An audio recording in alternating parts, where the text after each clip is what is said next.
Hi అండి, నమస్తే. Welcome back to my channel. అందరూ ఎలా ఉన్నారు? బాగున్నారా? ఈ డ్రెస్కి ఫ్రంట్ పార్ట్లో కొంచెం హ్యాండ్ వర్క్ అనేది చేద్దాం అనుకున్నానండి. బట్ ఈ క్లాత్ అనేది ఎక్కువ కాలం మన్నది కాబట్టి హ్యాండ్ వర్క్ వేస్ట్ అనిపించింది. ఆల్రెడీ ఫ్రంట్ పార్ట్లో లేస్ అనేది జాయిన్ చేశాను కదా, అందులో ఈ పీస్ అనేది మిగిలిందండి. నేనైతే 1 మీటర్ తీసాను, అందులో నాకు ఈ పీస్ అనేది మిగిలింది. సో ఈ పీస్ని చిన్న చిన్న పీసెస్ కింద కట్ చేసేసి అక్కడక్కడ స్టిక్ చేస్తాను. మల్టీ కలర్ లేస్ మీద ఒరిజినల్ మిర్రర్సే వచ్చాయండి. సో 2 మిర్రర్స్ ఉండేలాగా ఒక్కొక్క పీస్ కట్ చేసుకున్నాను. కట్ చేసుకున్న పీస్నే మళ్ళీ ట్రయాంగిల్ షేప్లో కట్ చేసుకున్నానండి. ఎందుకంటే అక్కడ ఇంకొక మిర్రర్ అనేది స్టిక్ చేసేస్తాను. ఇలా 3 మిర్రర్స్ మనకి ట్రయాంగిల్ షేప్లో కనిపిస్తాయి. ఒకటి మనం వర్క్ చేసుకున్నట్టు ఉంటుంది, లేదంటే మనం స్టిక్ చేసుకున్నట్టు ఉంటుంది. సో చూడడానికి అయితే బాగుంటుంది, అందుకే నేను ఈ విధంగా కట్ చేసుకుంటున్నాను. ఇప్పుడు ఈ పీసెస్కి మనం ఎక్స్ట్రా మిర్రర్స్ అనేది జాయిన్ చేయాలి కదా. సో నా దగ్గర ఇంత చిన్న మిర్రర్స్ అనేది లేవండి. సో ఉన్న పీస్కే మనకి ఎన్ని మిర్రర్స్ ఉన్నాయనేది ఫస్టే కౌంట్ చేసుకున్నాను. లెక్క ప్రకారంగా మనం కట్ చేసుకుని చూసుకున్నామంటే మనకే తెలుస్తుంది సరిపోతుందా లేదా అనేది. సో చూస్తున్నారు కదా, అందుకే ఇక్కడ ఒకసారి పెట్టుకుని చూసుకున్నానండి. మిగిలిన పీస్కున్న మిర్రర్స్ అనేది రిమూవ్ చేసేస్తున్నాను.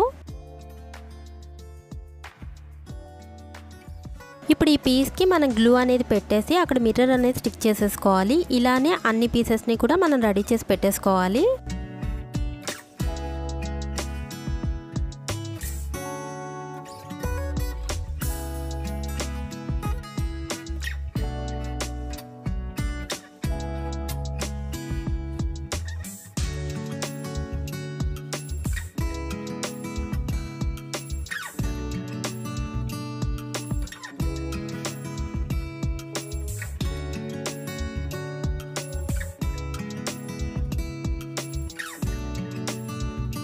ఇవన్నీ కూడా ఫస్ట్ డ్రై చేసేసుకోవాలి. డ్రై అయిన తర్వాతే మనం డ్రెస్కి స్టిక్ చేసుకోవాలి, లేదంటే ఊడిపోయే ఛాన్స్ ఉంది. ఇవన్నీ కూడా డ్రై అయిపోయండి. ఇప్పుడైతే స్టిక్ చేసేస్తున్నాను. స్టిక్ చేసే ముందే ఏ ప్లేసెస్లో రావాలి అనేది ప్లేస్ చేసేసుకుంటే మనకైతే స్టిక్ చేసుకునేటప్పుడు ఈజీగా ఉంటుంది.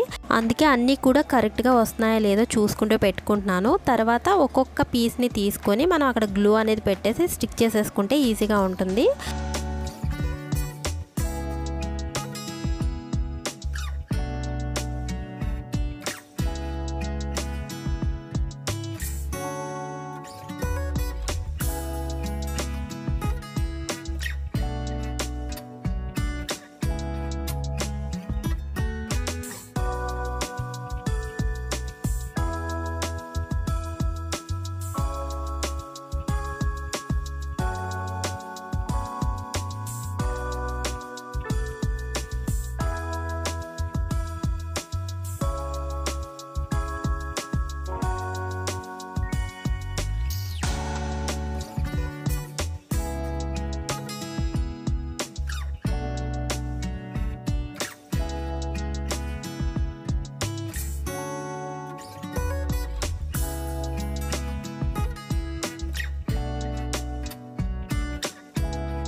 సో చూసారు కదా, ఈ ఐడియా ఎలా ఉంది అనేది నాకు కామెంట్ సెక్షన్లో కామెంట్ చేయండి. నేను ఏదో ఓన్గా డిజైన్ చేసేసి వర్క్ చేసేసానని కాదు, నాకు అప్పుడు సింపుల్గా అలా చేస్తే బాగుంటుంది అనిపించింది కాబట్టి అదే మీకు చూపించానండి. సో ఈ వీడియో కానీ మీకు నచ్చినట్టయితే లైక్ చేయండి, షేర్ చేయండి, కామెంట్ చేయండి. సబ్స్క్రైబ్ చేసుకోవడం మాత్రం మర్చిపోకండి. పక్కనున్న బెల్ ఐకాన్ క్లిక్ చేస్తే నా ఫర్దర్ వీడియోస్ అనేది మీకు ముందుగానే నోటిఫికేషన్ అందుతుంది.